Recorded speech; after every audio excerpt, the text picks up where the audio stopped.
You're listening to Liberty Sound with Ryan Hill. There can be a new world order out there. We've got to be. And I'm going to nominate Donald Trump for Speaker of the United States House of Representatives.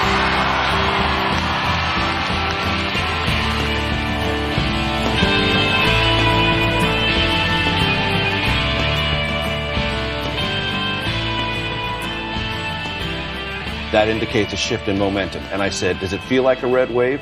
Gavin Newsom's words, it does. Wow. Hello, everyone. Good afternoon if you're listening live. Good evening or good night, good morning, or just good night. Or I could keep going, I suppose. But welcome to the Drive Home with Liberty. If you're listening live, or also known as Liberty Sound, it's good to be with you. I'm Ryan Hill, the host, and we're going to get into a few issues today and a few stories, starting with the Irish study on COVID babies that I found really interesting. It's not just one study, but there are a number of them showing a lot of bad things that have happened to kids born during the pandemic years. We'll also talk about the Ministry of Truth. Once again, we have to bring back that segment, have an update regarding there, which you've probably heard a lot of, and we'll break it down from the Liberty perspective. The Brazil election is coming up and more, and it's only 1 week until the elections now, so I'll be talking about things in the context and the light of the upcoming election. Got a few sound bites for you, including some from President Trump, who was on the radio show on the phone with Sebastian Gorka, and it will be a blast, I promise. We'll have a good time today. So you can find this show on Podbean, where it's live for now, although I may be soon going to Rumble Live, and this show will be on Rumble and YouTube after the recording is out, as well as Apple, Spotify, and TuneIn, and some other syndicated or affiliated podcast services, which is pretty cool. Like, there's actually a way that Alexa can play this, although I'm not intentionally going on Alexa. It's just neat to know that it gets out in so many different ways. So wherever you're listening, I'm glad to have you, and we're going to get going. So show notes will be in the description of the show itself, and you can follow me on Truth, Twitter, Gab, Telegram, pretty much everywhere under the name FOA Ryan. And then on Telegram, it's FOA Universe. And so, speaking of the show, I've been thinking about direction of things. It's been at least 6 months since we've got started with it. And also talked to last week about going longer on the episodes, which I think is good to have that flexibility. But I'm also really thinking about what kind of content am I going to be putting out? I've said content is king in the past. It's something I learned from a conference I went to that had to do with citizen journalism and Freedom Works and all that stuff. And, so what am I looking for? Is it a live stream? Is it a podcast? Because it's kind of difficult actually to be both, as I'm discovering. Is it going to be episodes? And then I have different ideas about other forms of content I want to put out. I've mentioned the Thanksgiving special coming up. That'll be one of those pre-recorded, pieced together videos, which I enjoy putting those together as well as doing the live bits. So may have a mixture of different types of content coming up, as I've hinted. And I've got different channels, in fact, that I'm in the works on launching. Maybe some that are not even politics related. So got to have a break from that sometimes too, right? And also, like, maybe there's more potential for growth there. I don't know.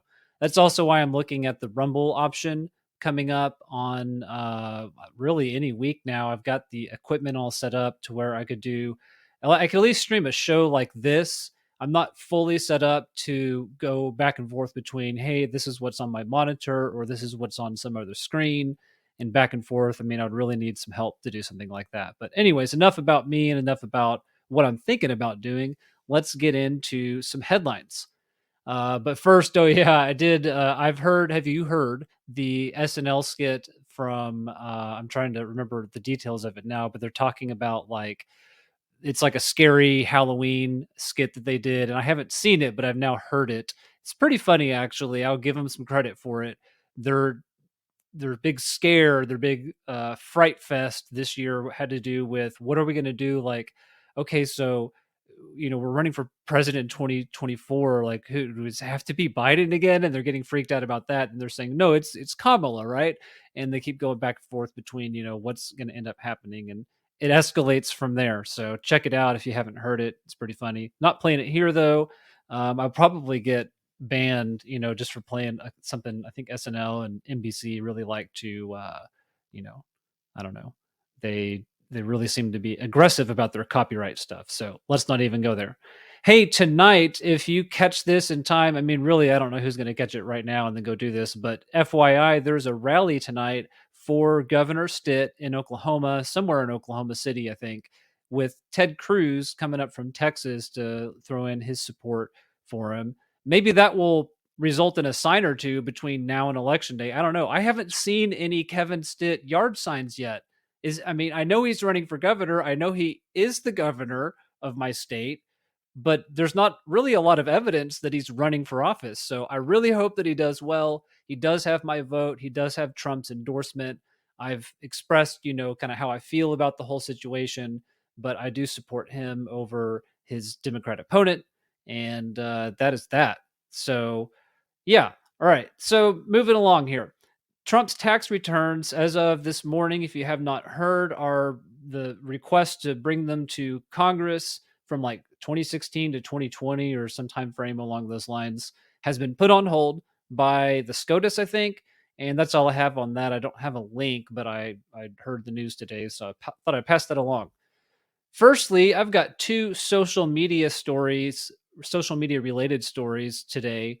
First one is on Meta, who was fined $24 million, almost $25 million for campaign finance disclosure violations. This is from AP News or the Associated Press. A Washington state judge on Wednesday fined Facebook parent company Meta nearly $25 million for repeatedly and intentionally violating campaign finance disclosure law in what is believed to be the largest campaign finance penalty in U.S. history. Now, here's something interesting.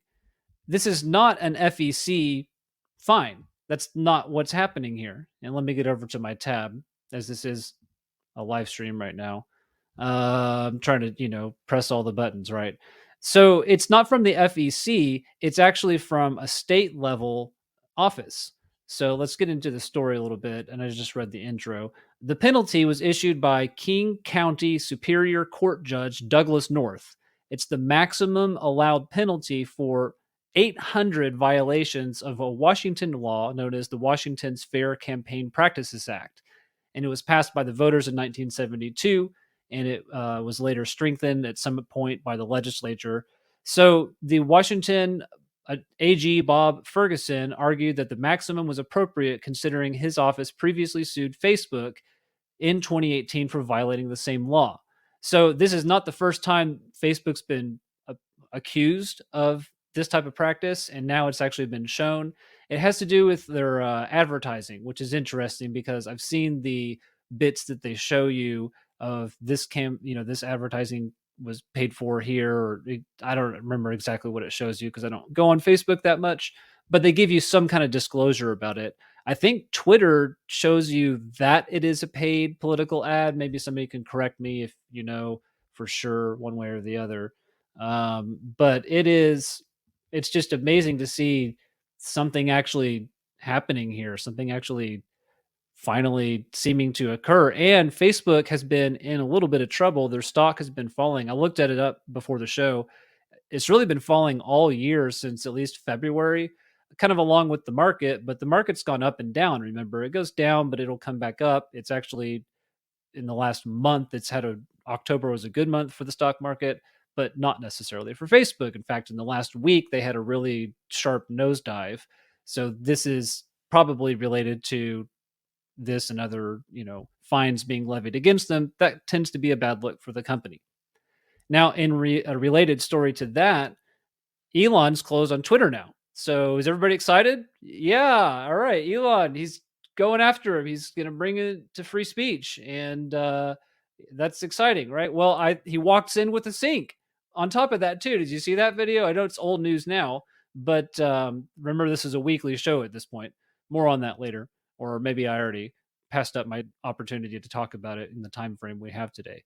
But Elon closes on Twitter and is implementing all kinds of changes. I guess he's going to be draining things in that sink. I'm assuming that's the analogy he's going there for.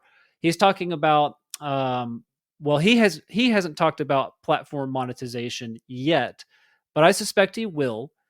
That's what I'd like to see out of it and other forms of social media.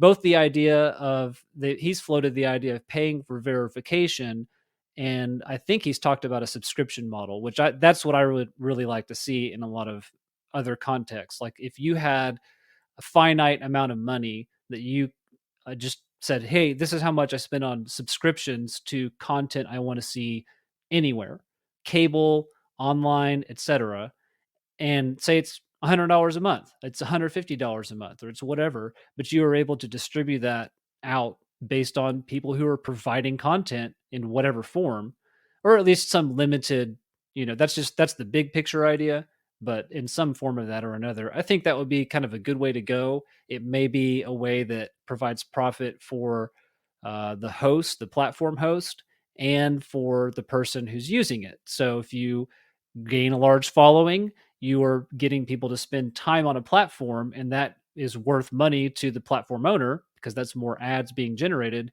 But hey, you are the one providing that content, so why don't they share in some fashion? Maybe that's an e-currency, it's credits of some type. And there's just a lot of possibilities. So I don't know. I'm thinking about all of that. Everybody else is thinking about Elon being a transhumanist and AI takeover cyborg man. And I'm just thinking about, hey, can we monetize this? Because I don't know. I guess I just have to look all this stuff up more recently. I did allow, we're going to just test it out and see how it goes. I allowed an ad. It's supposed to be a pre-roll ad. So I think whenever the podcast form of this comes out, just on Podbean, it's supposed to maybe play an ad. So I'll see if it does it or not. I don't know if it'll work on my own phone or if they can detect that away. But anyhow, so Twitter's still moving along. Is in the direction of free speech. Mark Fincham out of Arizona has had his account restored 8 days before the election. It's now 7 days before the election. And I think he's been out there tweeting already gratefully that he has that platform now and has access to people who are on Twitter, who is, like him or not. A lot of people like me, we complain about it and say, hey, get off that platform because they banned the president, and get off Facebook. But you have to understand that 90% of people don't care that much to actually jump off the platform. Some people do, and they're very passionate about it and they're very outspoken, but just, not everybody on Twitter is a bot. Maybe 80% of the remainder are. We'll find out soon. But, it'd be nice to know exactly how big the real human population is in Twitter. I really like in the long term, though, the direction that Blue Sky seems like it's going to take us. If you've heard of that, Blue Sky is like it reminds me of what was called Trillion back in the instant messenger days, when you had AOL and you had Yahoo and forget what the other ones were out there that had programs you could download.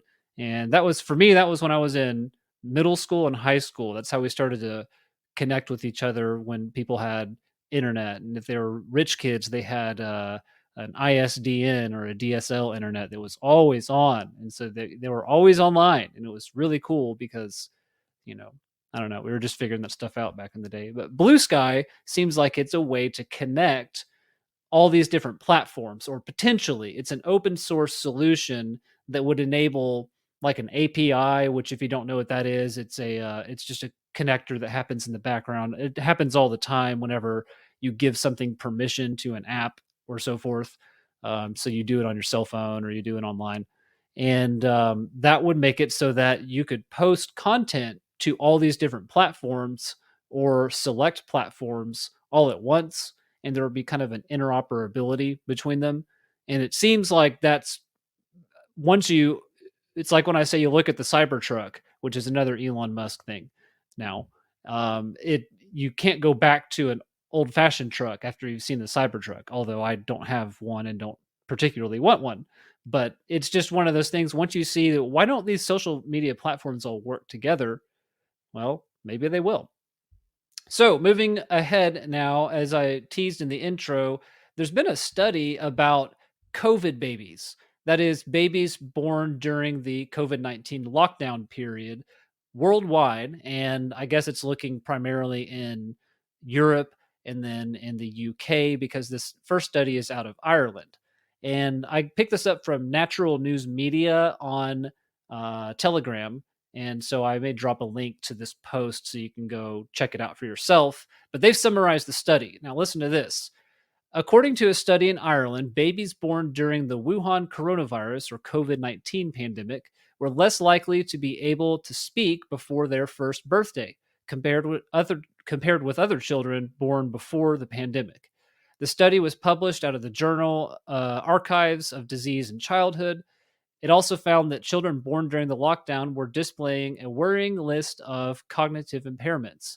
For example, some children were less likely to be able to reach developmental milestones, such as waving goodbye and pointing at objects. Then I have to interject there that I think some parents might actually like their kids to quit pointing at objects, just for some balance here. But nonetheless, you need to know how to do that. It could be an important aspect of your survival, even. And it goes on to list adverse effects of masking and lockdowns. And this is not me, by the way. This is not my study. I didn't have anything to do with this. It's over in Ireland and later in, I think, maybe Scotland again. I don't know. We're all over the aisles, it seems like, on this program. But for the study titled Social Communication Skill Attainment in Babies Born During the COVID-19 Pandemic, researchers from the Royal College of Surgeons in Ireland observed 309 babies born in the first 3 months of the lockdown in Ireland between March and May of 2020. And they were tested for 10 different milestones out of a list of 2,000. So I think it's maybe a somewhat limited study, but still, they're waving goodbyes. That's pretty high up on my list of what I want my children to know how to do when they're pretty young.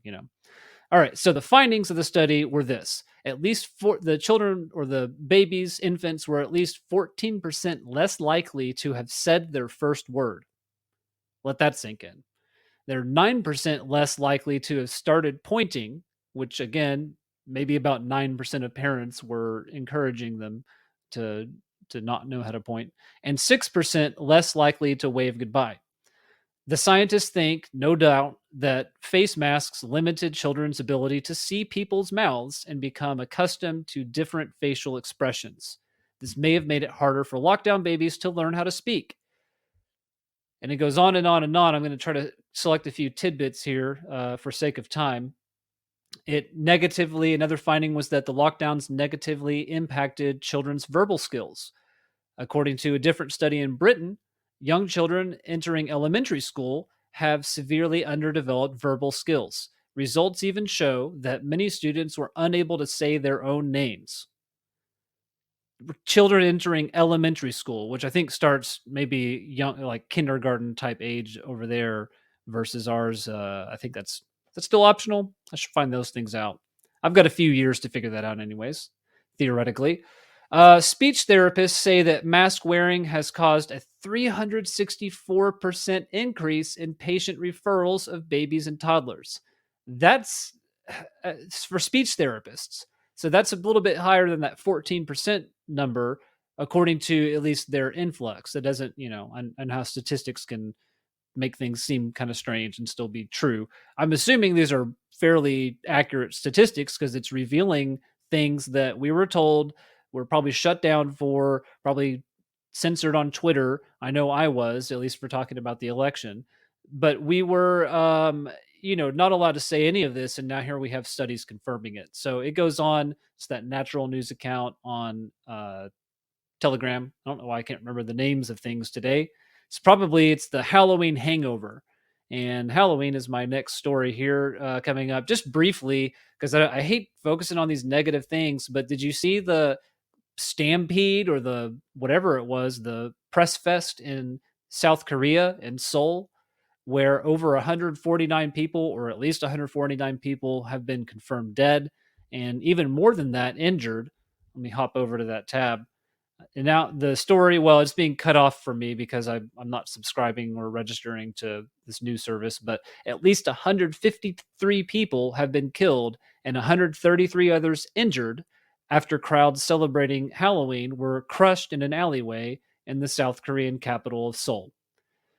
I've seen some of the video of it. I saw the CPR going on, and it's pretty intense. It's real stuff. When you watch those people's chest compress, that's actually how it works. Yeah, and most likely breaks the bones in your chest cavity because of how hard they get pressed. But what's the alternative? Is you don't breathe, right? So if there's any chance of bringing someone back who has been suffocated or knocked unconscious and is not breathing for some reason, that's about the only chance you've got. So, some bruised ribs and recovery, that's a little bit better than dying.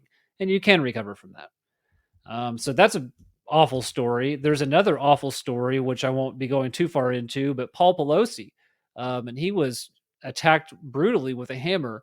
And it's interesting on this one. I'm bringing it up because this has been brought up in many circles. I think it's made its rounds, on both sides of the aisle by this point, that there's some misinformation going around that is actually misinformation as far as I know. And it has to do with everybody talking about this being some gay escapade. But did you know that, and I didn't know this that was all I was seeing at the beginning. I was only exposed to, they had some, encounter gone wrong. I thought it had to do with drugs when I just saw the emerging details of it, because I've seen a situation like this before involving a hammer and a death, as a matter of fact. But Paul Pelosi is 82 years old. Okay, so I really don't. Once I heard that, I thought, oh, yeah, that's right. These people, I always forget how old these people who are in the halls of government forever and ever, talking about his wife, Nancy Pelosi. Our favorite Nancy, our second favorite Nancy, of course, is the mayor of the city in which I live. But I doubt that this 82-year-old Pelosi individual is into sex bars and wild nights with extravagant characters like this other guy apparently was. And there's a lot of questions about it. I know for sure. I may not have the whole story. I hope that I was at least somewhat on the nose about that. But I think it's not necessarily misinformation. I'm not saying that anybody who spread that message or believed it was a threat to democracy.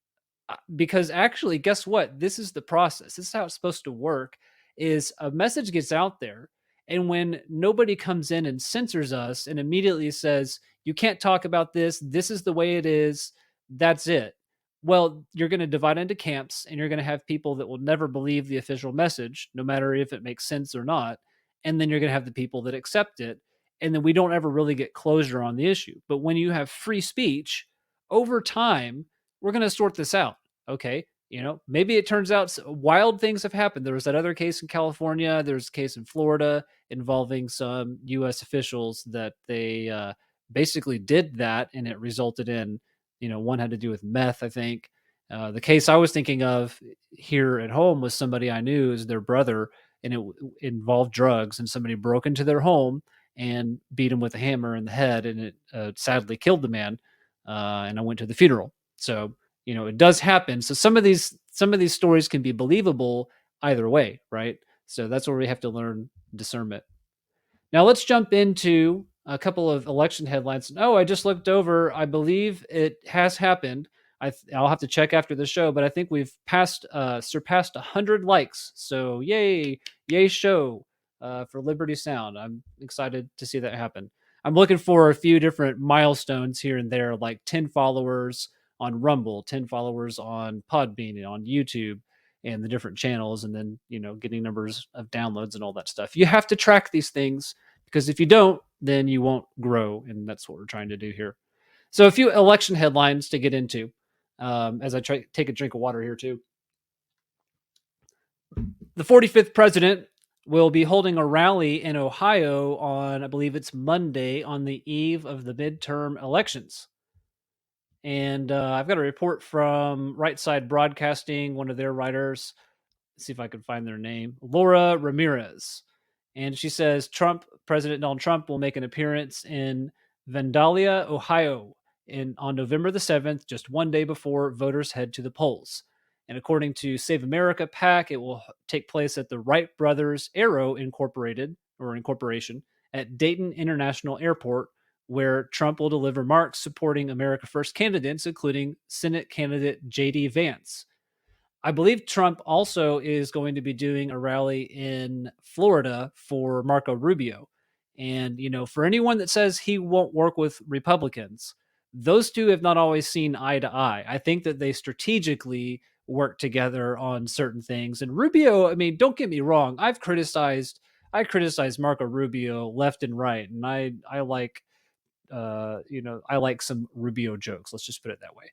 But sometimes that guy can be on fire and saying exactly what needs to be said, and he's just got a certain way of doing that. I've seen him here in Oklahoma City with Bobby Jindal a few years ago, and I'm telling you, he can hold an audience's attention. I think he's got some different ideas about how much government should be involved for sure, and what some of his solutions are. But I'm just saying, he has some finer aspects to him as well. So we also just need to be, I think, really focused on the finish line, which is November the 8th. And then after that, we can get back into all of our petty squabbles. Speaking of petty squabbles, I know, well, it's not even much of a squabble at this point. I'm proud of the right side of the aisle in this sense that there's been kind of a coming together that I don't see a lot of slander going out against Dr. Oz anymore, who that's a really critical race for Republicans. We're talking about control of the Senate, which is a big deal. I think one of the things a Republican controlled Senate will do, despite all of its flaws, is it does tend to be a stabilizing force in the universe. As weird as that may sound to a Democrat who think that we're going to get into a nuclear war, it's because a Republican-controlled Senate projects a sense of strength and resolve that I think, it's the Senate that's got to approve declarations of war, is it not? And has to approve measures that are passed in the House. It's kind of like the stopgap. I mean, the Senate is the higher of the two houses. History moment, back over in England, where our system of government evolved out of, or was extracted out of at some point. We set up our own, but they have the House of Commons and the House of Lords. And there's a long, winding history of how those two houses have evolved. But at one point, you had basically nobility represented, but you didn't have the common person. Eventually, you got to have more of a common person's representation. And that was kind of analogous to how our Senate and House in the US were set up. But they're separate from the presidency. It's all supposed to be checks and balances. So back to the Oz Fetterman race. New York Post reports that the Pittsburgh Post-Gazette has endorsed the unifier Oz over troubling Fetterman. The story out today: Pittsburgh's largest newspaper endorsed Republican Mehmet Oz Tuesday in the high-stakes Pennsylvania race over progressive John Fetterman, calling the Democrats' refusal to release his medical records troubling. The Pittsburgh Post-Gazette lauded Oz, 62, as a unifier who will work with Democrats to get things done for Pennsylvania. And it goes on to, give more of their praise for him. He's likable, engaging. Oh, by the way, he's a fast-talking TV fast talker or whatever it was that they went after him. So is that really all this race is about? I mean, seriously, I know I'm not going to be able to have much of an impact on a race like this, of course, just sitting over here at my desk opining, but that's it. That's the whole race. This guy speaks well. This guy has brain damage. That is what this race is going to be decided on, isn't it? I believe that's what's going to happen. I thought it was about the issues, but really in the macro sense, it is about the issues. It's about the difference, again, between a Republican-controlled Senate and a mildly Democrat-held Senate. Is it going to be 52-48? Is it going to be 53? I've seen numbers predicted as high as 56 seats for the Republicans. That would be very powerful, although as the show that probably shows up in related shows to this when you look down, or recommended shows that are similar, as Mr. Bongino says over there, Republicans aren't going to solve all of your problems, but Democrats are the cause of all of them. And, I laugh at that because I don't exactly agree 100% there, but I do think that both parties are the cause of a lot of problems that we have. Politically speaking, he's right. You can't argue with him, can he? That's why that man is as successful as he is, spot on about a lot of things. So I've got to say about that debate, though, it's interesting that that was really the only thing that came out of the debate last week, right? Was the difference in, well, Fetterman really stumbled over his words. And I never saw any policy attacks other than he's flip flopped on, is it fracking or drilling and exploration in some way? Because that's not popular. The Democrats are now pro energy, at least the ones running for office, and are not incumbents, are going to have to play that, especially in a state like Pennsylvania. We even have a pro energy Democrat running in Oklahoma. If you listened last week, you heard that little bit there. So another election issue that is, I guess, the last issue we'll talk about before we just talk about the red wave. But the border is now at like an outright invasion level. There's some video out of Normandy, Texas. It's in Southwest Texas from Fox, somebody out of Fox LA, which I think is not Louisiana. It's LA, as in Los Angeles. But it's a Fox video, and it's some 300 migrants just walking through. There's a fenced area and there's a road, and they're walking along this dirt road, and some of them have cell phones out. A lot of them are smiling. It's a powerful image. I took a screen cap earlier. I'll have to attach it to the podcast episodes. If you're watching the podcast, it's there in the background, and that's what that is. These are some people who are very happy to be entering a country with a lot of opportunity, most likely for them for the rest of their lives. And I don't have a problem with migration. I don't have a problem with people seeking a better life, but I do have a problem, like most people who are of the Republican persuasion. I have a problem with people doing that when they jump around other people who have to pay to get in, who have to wait, who have to obtain visas and do things the proper way. And people who come in here and go through that process feel exactly the same way, though they may not say it very loudly because, again, they're likely very grateful to be in a country like this too. But it's part of, I mean, don't you think inflation is impacted by something like that? I sure think so. I think our job market is impacted by that as well. All of our resource allocation is wonky because of it.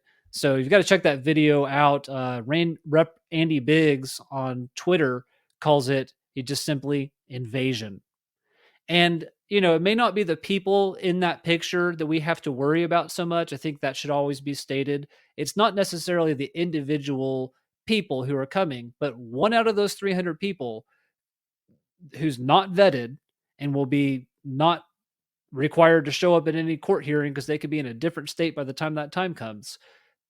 That's what we're worried about. It's not the 299. It's the one out of the 300 that wants to threaten our country, or, just come in here for nefarious purposes. Maybe they're involved in drug trafficking. Maybe they're involved in some other type of crime, and that's why they're evading the system. It's very simple. And I think Democrats will come around eventually to that after they become a minority party next month or in January. Haha. So speaking of that, red wave incoming. Is that what we're headed for? Let's get to our first sound clip, which is from CBS this morning. And the Gavin Newsom, the governor of California, seems to think that a red wave might be exactly what we're headed for. I was just out in Santa Fe, New Mexico. I interviewed California's Governor Gavin Newsom. He was there trying to help out the Democratic governor, Michelle Lujan Grisham, win re-election.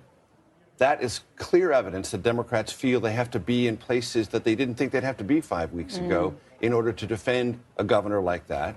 I asked Gavin Newsom, I said, how many seats in California on the House side could Democrats lose? He said there are 4 races that are competitive now that were not competitive 5 weeks ago. Wow. That indicates a shift in momentum. And I said, does it feel like a red wave?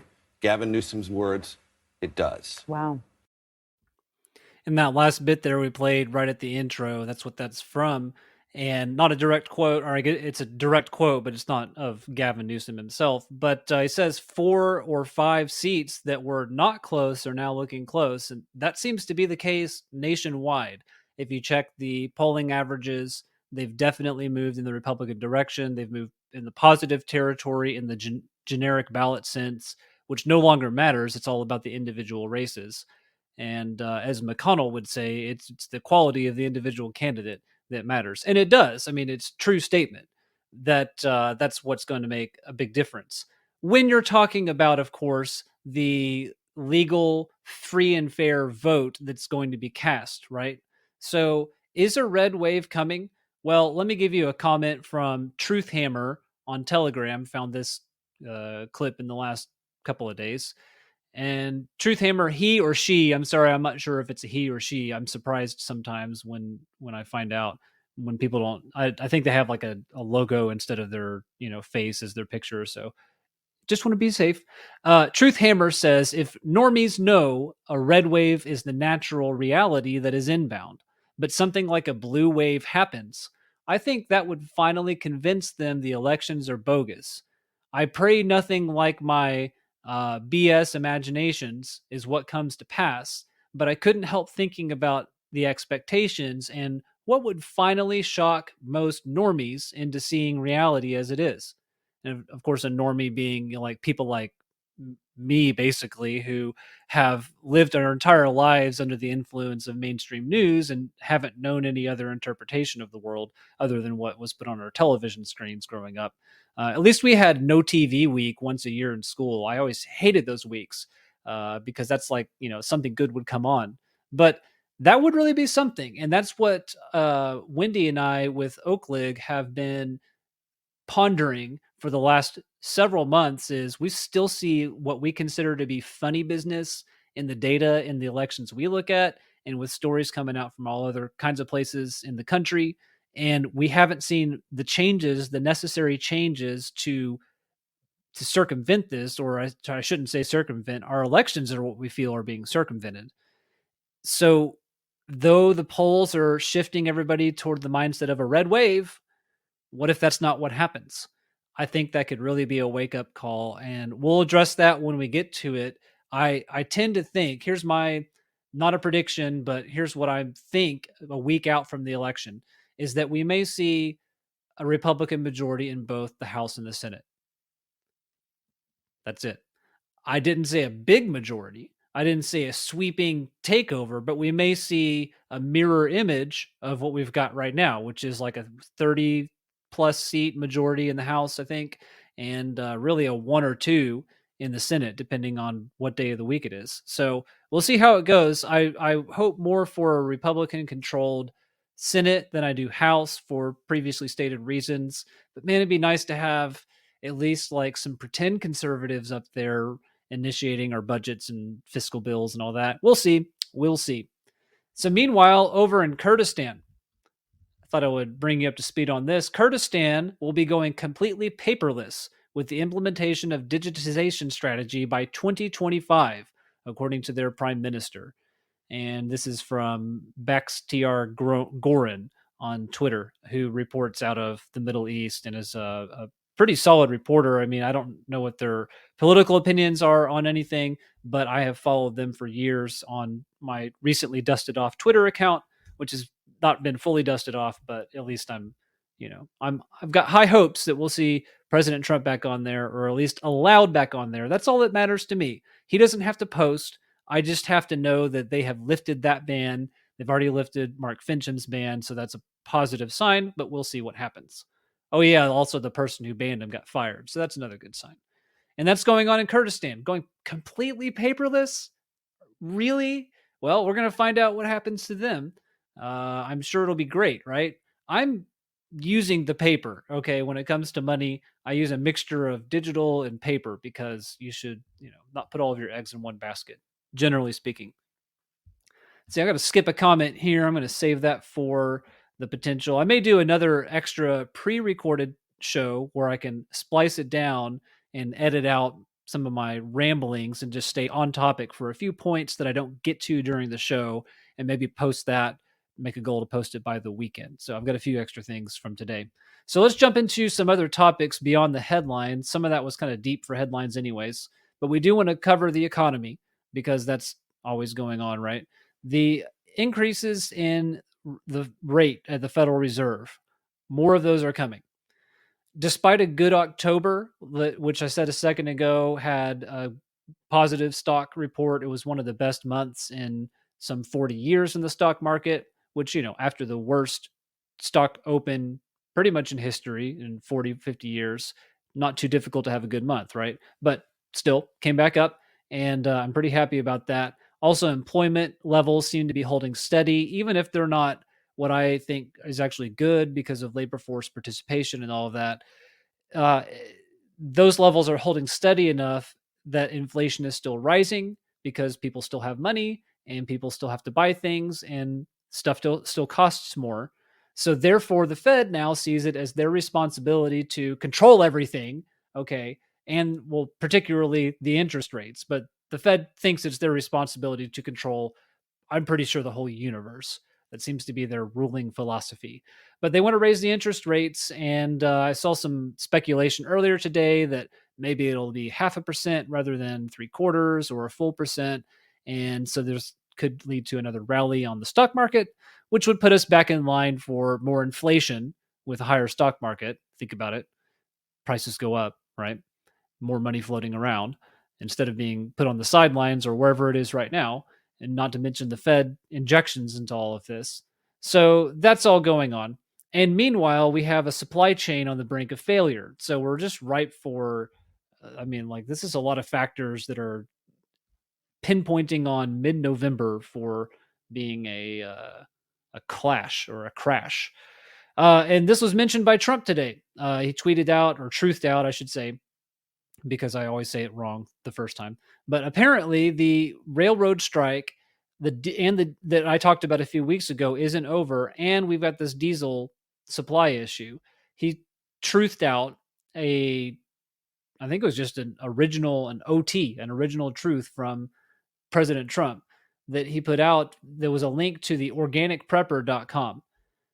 And it turns out that Biden's agreement that he brokered a few weeks ago was only brokered. I'm sorry, I'm distracted because I'm looking for this tab. It's not open. Let me get that opened up. Biden brokered a tentative agreement that I didn't realize it was just a tentative agreement with the railroad workers. And there's a new deadline on November the 19th, and it looks like they're stalled out again. So that could be a disaster for the supply chain, along with the fact that diesel is running out. So if you have a railroad strike at the same time the diesel runs out, limiting diesel shipments, such as trucks and trains both having an issue at the same time. Sounds pretty bad. So I think maybe I'll give you a link to this article as well, talking about the supply chain storm that's headed for us in November. Or I would temper that with saying could be headed for November. Maybe they'll come out with an agreement, right? We don't want to be doomsday on here. But we do want to get you into our next segment. If I can find my controls back over here again. And we want to get into the Ministry of Truth segment, as I promised. Friday before last, the U.S. District Judge Terry Daughtry ordered key figures to sit for a deposition in L.A. Excuse me, I'm trying to read too fast. The Louisiana and Missouri case against the federal government in a bombshell that outlines proven government and big tech censorship from Undercover DC. Let's read a little bit of their story. That was my pre-summary of it. This is from Tracy Beans, who is the lead individual over there at Undercover DC. And she says, Americans worried about the government conspiring with social media companies to censor their speech aren't conspiracy theorists because it's been proven. And at the time of the writing of this article, the past Friday, it's actually 2 Fridays ago now, what appears to be one of the only honest judges left in America ordered several key figures to sit for depositions in a court case brought against the federal government by the states of Louisiana and Missouri, not LA. That was the other story. In the case, the states allege that several key bureaucracies in the federal government have conspired with big tech companies to censor free speech on social media platforms. That's interesting. This issue keeps coming back. And it looks like they've been looking to stop misinformation.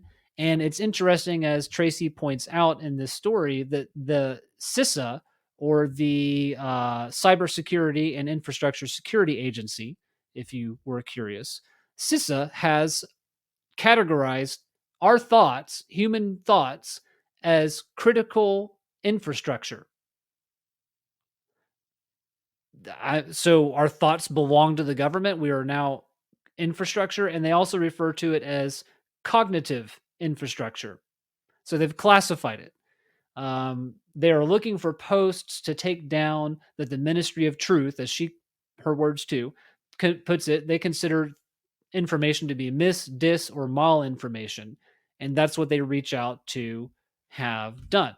Now, we didn't know at that time when that court case, the discovery in it basically uncovered that, yes, this in fact has been going on. What we didn't know yet was how. Well, perhaps now we do. This story is out from The Intercept, and I've got to be careful not to close it out because it's my only free view of this story. This story came out yesterday, in which they state the Department of Homeland Security is quietly broadening its efforts to curb speech it considers dangerous. An investigation by The Intercept has found. Years of internal DHS memos, emails, and documents obtained via leaks and an ongoing lawsuit, as well as public documents, illustrate an expansive effort by the agency to influence tech platforms. The work, much of which remains unknown to the American public, came into clearer view earlier this year when DHS announced a new disinformation governance board, which we covered earlier this year, which is a panel designed to police misinformation and malinformation that allegedly threatens U.S. interests.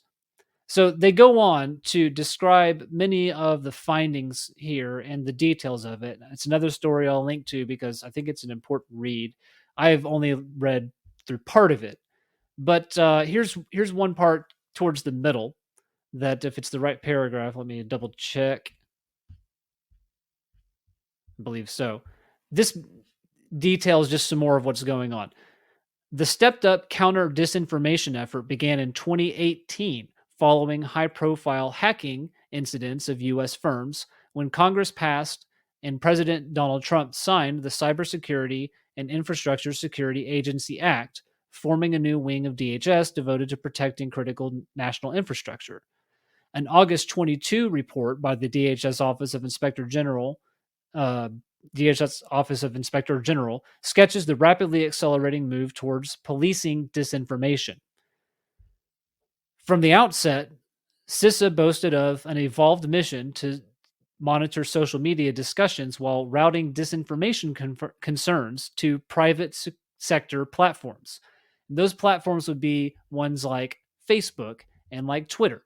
And then, according to some other information, which may be part of this Intercept story, but is definitely another piece of the puzzle, they have, well, now I've lost that tab as well. It's the day of losing tabs. They have actually had a portal to allow them expedited access to get the censorship taken care of.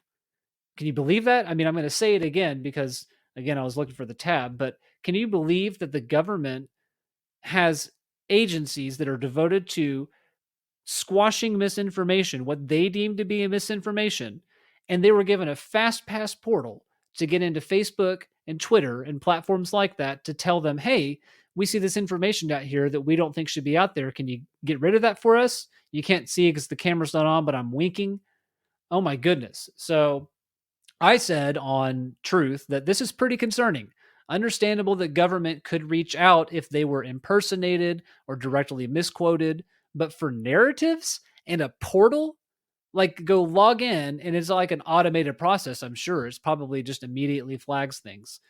One of the screenshots, which I'll get to here, says that coordination was greatly appreciated. The people who were in the government and working with these platforms, or maybe it was the platform itself, I don't know, said that they greatly appreciated all this coordination. Clandestine said on Truth yesterday, fascism alert, Twitter and Facebook created portals with the DHS where the government could immediately notify Twitter and Facebook to moderate content, which really means censor or silence. The only reason these companies were allowed to inhibit free speech was because they were allegedly private companies, not government entities. Yeah, you're right on, Clandestine, on that. He said it means that the government was just using, private enterprise as a proxy. And that was kind of my argument during the times of COVID with all the things that were going on. The government knew they couldn't get away with locking everybody down. So what did they do? They convinced or incentivized businesses to do it for them and to put in all the rules about what you had to do, which discouraged people from going out, because the ordinary response to you have to wear a mask or you have to leave is people just say, okay, well, I guess I'll just stay home or I'll order in, instead of going out to eat, which is what they wanted you to do, and they couldn't force you to do, right? So they forced you in other ways. They coerced you, you might say, or extorted you, somebody else might say. All right, so we are running up on the end of the hour, which is where I'd like to leave this show. I'm going to skip a couple of items, even regarding the ever important topic of Ukraine. But as you notice, they're not top of the ticket anymore. We can't talk about Ukraine every week, but I may go into my recorded segment if I get that done by this weekend. We'll talk about that and some other things. But I do want to get to this. So this morning, Catherine Engelbrecht and Greg Phillips have been arrested. Okay, U.S. Marshals took them into custody on the order of Judge Kenneth Hoyt out of Houston, Texas. And by the way, that is how you want in a certain aspect, hear me out, that is how you want the justice system to work. A judge orders the arrest, a different entity carries out the arrest. It was not the marshals deciding on their own to make this arrest. They'll be processed. There will be a process that takes place, albeit it may not be a fair one, but it is a process. That's like the minimum standard of justice in the country. You don't have anybody is not judge, jury, and executioner. It has to be a separation of duties. Nonetheless, this arrest has occurred based on the fact that True the Vote, of which Catherine and Greg are members of, they will not release their source for where they got the data and the information showing that Connect, the Chinese-based company that had our U.S. election worker data over in China, they won't reveal their source for how they got that information. So here's a statement. I want to just throw this out here from them. This is from True the Vote, put it out. It says, True the Vote calls for the immediate release of founder Catherine and contractor Greg, who were jailed for contempt today for refusing to deliver to Connect the name of the third party who was present at the presentation of evidence of Connect's wrongdoing. This evidence was provided by the LA District Attorney's Office in their investigation of Connect, which resulted in the arrest of CEO Eugene Yu. True the Vote attorneys are expediting an appeal and seeking to have Engelbrecht and Phillips released, which I expect will happen, by the way. And you can see their statements on Truth Social under their True the Vote account. I think it's a travesty of justice, the types of things. You see the double standard here, right? Now, I don't know, to be frank and to be fair, I don't know why they aren't releasing this source because of the wording in their statement. And here's what I mean. They are being jailed, according to True the Vote, for refusing to deliver to Connect the name of the third party, so their source, in other words, who was present at a presentation of evidence of Connect's wrongdoing. And then the next statement is that evidence was provided. You can't see my squinty face either, but that evidence was provided to the LA District Attorney's Office. Why don't they just ask the LA District Attorney's Office for the evidence? I don't understand why anybody has to be held in contempt of court. And that's not even, I suppose that's what they're going with, right? That's the reason they're being arrested for not providing this information. They're held in contempt of court. But somebody's got the information already. A government entity does. What's the problem? Just go get it. And if they won't release it, maybe there's a reason. So I think there's more to this story, and I think we'll see some developments. This is all clearly leading us into the election. I think the timing of it is very interesting, but perhaps some people have prepared for this eventuality. And there's always a lot going on behind the scenes that we're not privy to. So I didn't even get a chance to get into the Trump interview with Gorka, but I will just give you one tiny little sound bit and then tease it for the later on recording. Here you go. Truth to Vote. That's it. That's all I've got for you. That's all I have time for.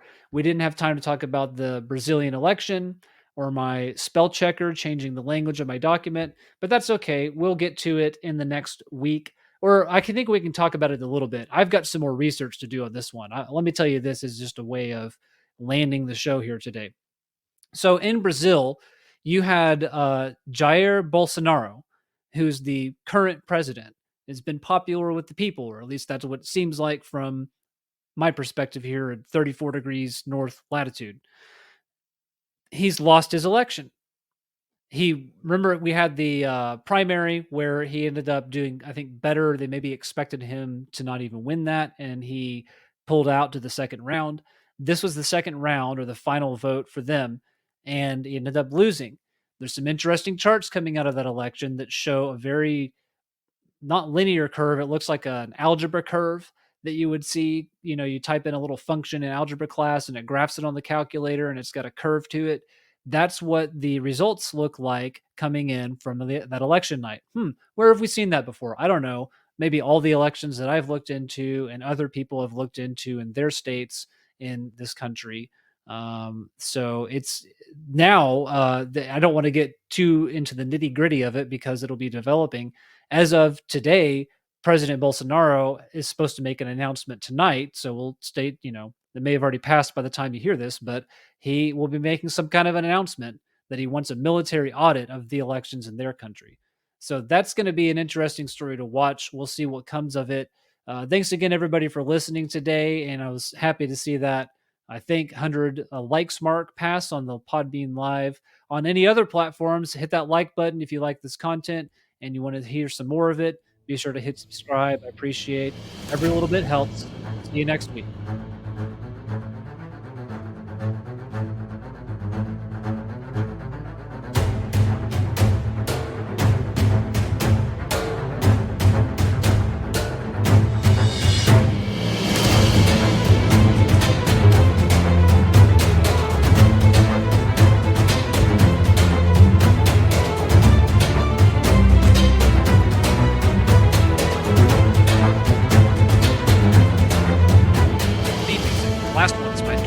Outro music, Chase by Alexander Nakarada. Royalty-free music used under Creative Commons License 3.0 and 4.0 International, creativecommons.org. The Liberty Sound podcast is produced in Oklahoma City, Oklahoma. Copyright 2022, Ryan Hill and Liberty Sound. All rights reserved.